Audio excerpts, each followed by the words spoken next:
In today's tutorial, I'm going to show you guys how to show the IP address for trackers on the Safari web browser. So if you want that information to be displayed for certain, perhaps, site functionality, in today's tutorial, I'm going to show you guys how to do it. And without further ado, let's go ahead and jump straight into it.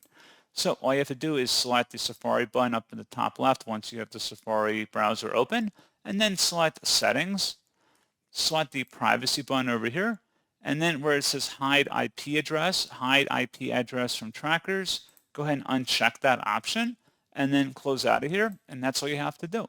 So pretty straightforward process, guys. And as always, thank you for watching. I do hope I was able to help you out, and I do look forward to catching you all in the next tutorial. Goodbye.